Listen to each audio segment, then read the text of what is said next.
In this video, I'm going to show you how this 15-year-old band called a floss band can accelerate your recovery from knee injury. Hey guys, I'm Mark, I'm owner of The Robust Body. My mission is to help athletes with knee pain return to sport without knee pain. If this is you, this is one thing that you can add to your routine in order to accelerate this process. What a lot of people struggle with when returning from knee injuries or any kind of knee pain is the lack of blood flow to the area. So what this does is just that, gets more blood flow into the area. Simple movements like walking backwards or banded knee extensions are great ways to do this, as well as the sled. But this can be greatly described as literally massaging the joint. So this is how it works. Easiest to do it when rolled up like this, rather than having a big string of band.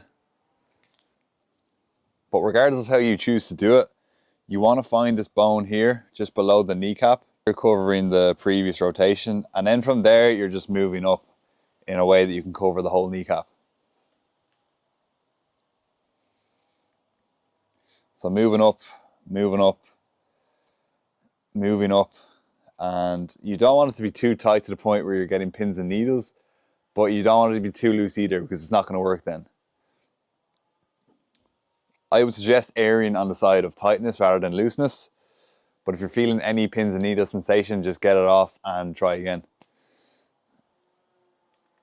Once you get good at it, it only takes a couple seconds just to get it on, and to ensure you're getting tight enough, always ensure just to wrap down like so. And just to secure yourself, you take the top layer, squeeze like so. Common mistakes would be not covering the full knee, just going below the knee and leaving a bit of the knee exposed. It's okay for your knee to emerge a little bit here and show a little bit of skin, but ultimately what you want to do is just compress the knee or the area that you're supporting. Like this can be used for an ankle as well, it can be used for elbow or shoulder, but for the purposes of this video, we're just going to do knee.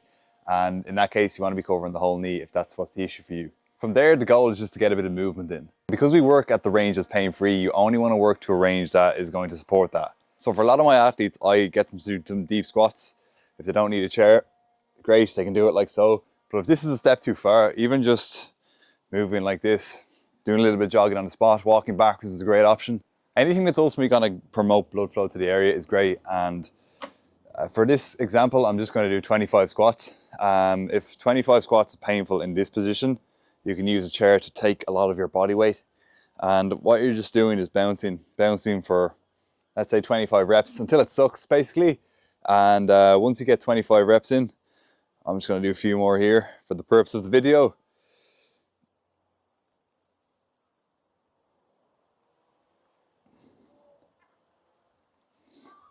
And do some all the way. You can do some halfway.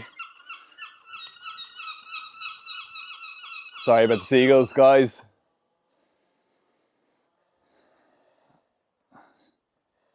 But after some time, you'll get a bit of a workout in, and from there, all you're doing is just ripping it off.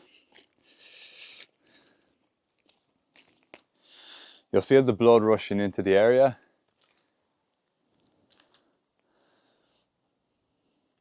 And these are often referred to as voodoo bands because for some, they're like magic. And again, this is only something that I use to complement every other bit of work that I do with my athletes, but I feel it's an important one that's often overlooked. As I said, getting blood flow to the area can be difficult for a lot of athletes, especially in the early stages of knee injury. So this is an excellent way in which they can accelerate that process. If you don't feel like a rushing sensation into the area once you take these off, it's most likely that you didn't have it on tight enough, or perhaps you didn't do enough moving. Either way, it takes a little bit of practice. You may need to, it's like any skill, you just need to practice it, but it gets fairly easy after a while.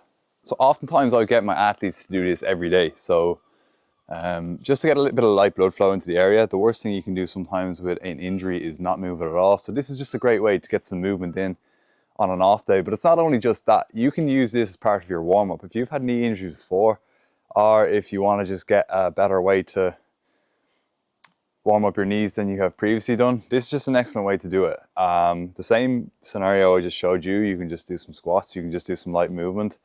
I often see it with hikers or skiers that you just do a little bit of flossing before. These are high impact activities on the knee, so in order to prepare your body for these activities, flossing is often a great way to warm up.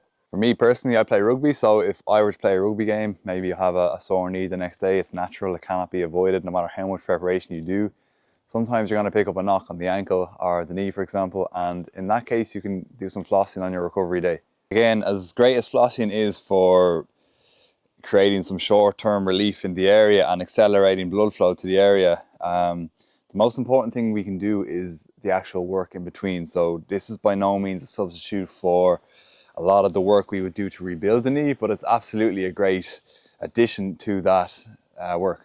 In many ways, if a certain movement is painful or you want to increase your range, for example, this is a great way just to get an extra few inches out of something, like a split squat. It's just a great way to get a few more inches in. If you're stuck here and you want to move a little bit further and it's been a while and you're progressing on your journey, this actually helps you go a little bit further safely.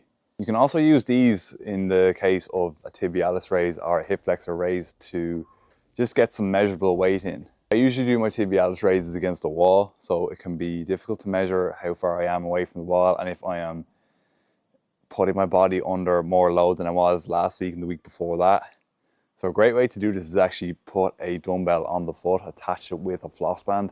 From there I know exactly what weight I'm using to elevate my foot and build up the tibialis area below the knee, which is also important in our journey to get out of knee pain and back pain sport. When I'm working with an athlete to get out of knee pain, it's so important that we address things from all areas and we do everything possible within our realm to accelerate this process. There's so much that can be done for knees with the right approach, so it doesn't make sense for me for athletes to be convinced that they can't get back to playing the sport they love, but they may be convinced of this if they have been following an approach that isn't suited to them. For me personally, I got back playing rugby despite being partially blind. It was deemed impossible at the time, it seemed impossible at the time, but for me to go from there to where I am now, I'm going to be playing the game on Thursday at a higher level than I have before.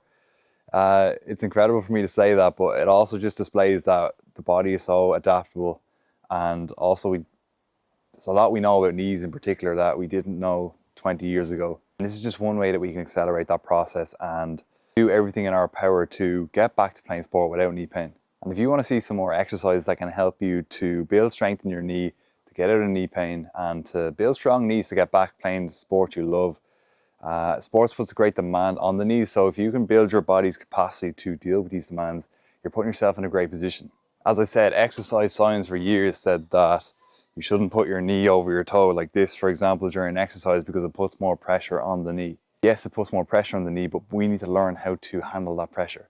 And avoiding it is not the way to handle it. The way to handle it is by getting strong in this position, even if we need to use assistance at first, because it can be painful, it can be challenging. So we don't just jump straight into it. We don't go all the way if we can't do it yet. Just go as far as you can and build from there. And then gradually, we don't need this, gradually we can get further and further. And exercises are the most important thing, gradually improving your ability to do such exercises. Floss bands is a great supplement to all of this. Again, head over to my Instagram if you want to see more of these exercises. I really hope this helps you and your journey getting back to sports without knee pain.